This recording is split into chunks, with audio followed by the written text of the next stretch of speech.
All right, listen. I've seen some people online being like, "Oh, the author of Oshinoko is planning to end it soon because he has another project he wants to work on, and this and that." And look, okay, I get it. Okay, I get it. This series might end soon. We're at what, like chapter 124, 25, and I believe the other work, Kaguya-sama, ended like in like the early 200s.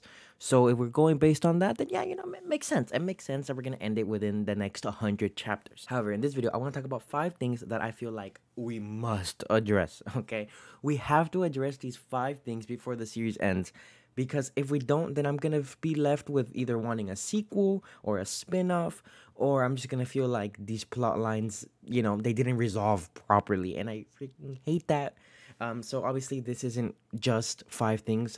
There's like, obviously there's a million things that I want to happen, like Kana arc and Memcho hitting a million subs, but I mean, that's not like super important to the plot. I mean, hey, it might be Memcho hitting a million, might be getting that gold button, might be the finale. Who knows? But but yeah, these are just 5 things from my opinion, from least to greatest, that I feel like must happen before the series ends, in order for me and a lot of people to be satisfied. Okay, so the first thing is Ruby needs to reach I levels of fame. Okay, Ruby needs to take Bikomachi to the Tokyo Dome. We all know what's gonna happen, and I don't care if it's an epilogue or an after story or even just like a little spin-off one shot of Ruby and Bikomachi. Whether Kana's there, whether Memcho's there, whether it's a completely different group, who knows? Whether AQUA joins and becomes an idol too, I don't care. Okay, I just need Ruby to hit that pose that I hit in that little flashback scene. I'll pull it up if you don't know what I'm talking about. I need Ruby to hit that, and then it basically, if you put Ruby hitting that in front of the Tokyo Dome full, and it like contrasts perfectly with I hitting that in the Tokyo Tower empty.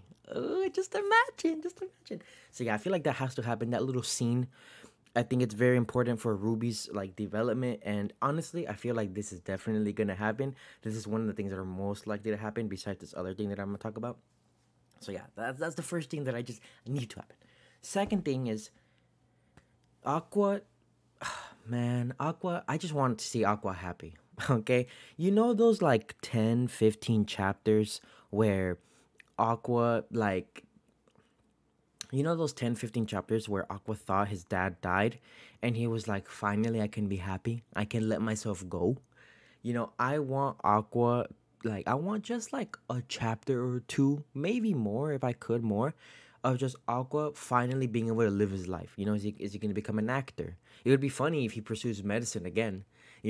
Whatever he does, as long as we see him like finally relax, like I'm free, on some air and like hitting that pose, and he's just like, oh, that weight off my shoulder is finally gone, because my favorite AQUA is happy AQUA. I wanted to make a video on just like how different he was in that like little mini arc where he thought his dad died.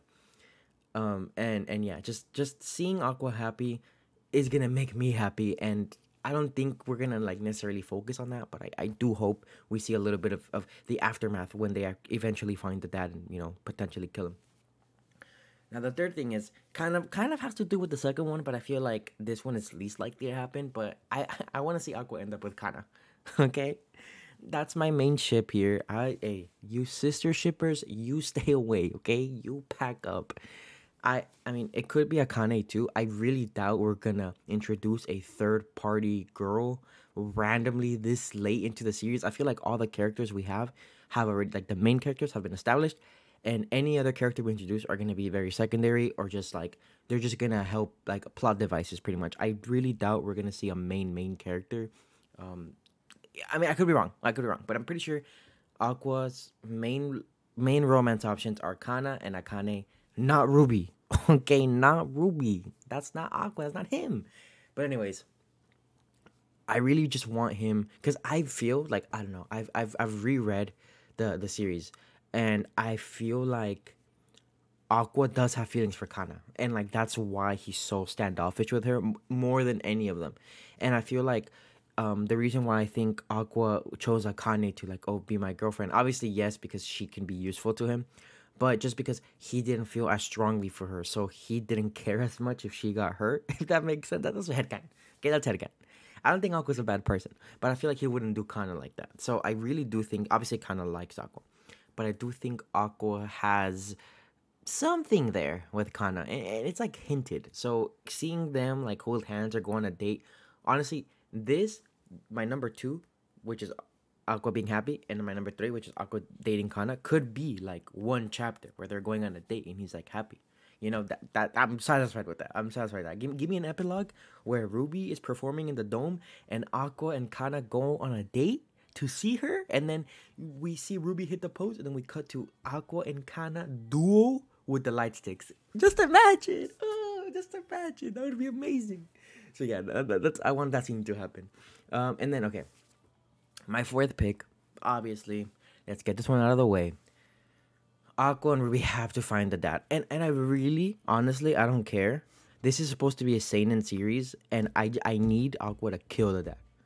Okay, like say what you will about mental trauma and how that's gonna affect him, and I don't want this to be like a no, we're gonna let you go, we're gonna, and I need to see some seinen stuff going on. This story, although it has dark moments, although it touches on a lot of subjects, I'm looking at you, Akane, it's a little tame sometimes, and I need that big moment when Aqua, I don't know, stabs his dad, and then Ruby comes in with a freaking fire axe and slices his head off. I don't know. I don't know how they're gonna kill him, if they're gonna drug him, if they're gonna poison him, if they're gonna shoot him, if they're gonna torture him. I don't care what they do. I need to see Aqua. I don't think Aqua's gonna let Ruby do it, but I do want to see Aqua actually kill the dad with his own hands. Just look, I know that that's kind of crazy, and it can very well be a situation where Aqua's like, no, I wouldn't want this. I would want me to forget about it and move on. And I get it, as long as it's written in a good way. Maybe that can work.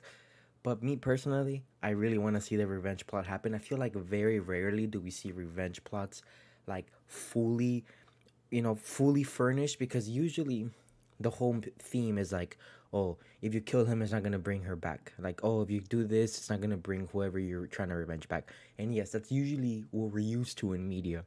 So I feel like half of the fan base is expecting the dad to never die, or to die from a different way. So to see Aqua actually kill the dad, I don't know. To me, I feel like that's something I really want to see. And the last thing I want to know, not even see, I just want to know. I want to know more about is that creepy ass crow little kid. Okay, the little kid that's with the crows that knows everything. But basically, the narrator, this guy knows more about the story than I do, and I've been reading it. At first, I thought the crow kid was I, right? I reincarnated, watching over kids, making sure they're safe, whatever. But then the crow kid said something like, "Oh, I couldn't reincarnate because her body was something like her energy was too messed up, or something." I'll put up the panel where they say it. I'm pretty sure it was the crow kid, anyways. And then that's when we find out that like basically Ai's babies were gonna be born stillborn, and then the soul of the doctor and the soul of the Serena, the ex-cancer patient, they were like these husks of people that were never loved by anybody, and then they went into the souls of babies that would never even had a chance of life, and then that's how they were born. So I don't know how this little kid knows all these things, and I really want a satisfying explanation. I don't care if it goes supernatural mode and like, oh, this is one of the guardian of the human realm that is destined to choose the path of reincarnation. Like, I don't care if we go this crazy route. I just want an explanation of who you are, what your name is, what is your affiliation with this world, and why are you here, and why do you know everything. Because if the end of the chapter, everything else gets addressed except that, I'm going to be left wondering, like, so what was that about? What was that about? And I hate up to your interpretation stuff, like, open-ended endings. Oh, did they end up together? Who knows? It's up to you. Whatever you think happened. Like, I hate that. I really hope the series doesn't end with, like, oh, that crow person? It was supposed to represent what you think it is, and then there's like fan theories or whatever. I want the author to either, I don't care if they say it in an interview, I don't care if they say it in an epilogue chapter, I don't care if they do a whole spin-off. I want a concrete answer, because that thing has been bugging me. I want to make a whole video dedicated on really analyzing the crow kid, because that is the biggest mystery for me, because who is that? You know, no one else in this world besides the reincarnation is like supernatural or like crazy like non-life stuff. So yeah, that's it. Those are my 5 things that I think really need to happen before the Oshi no Ko manga ends, and I really don't think it's gonna end anytime soon.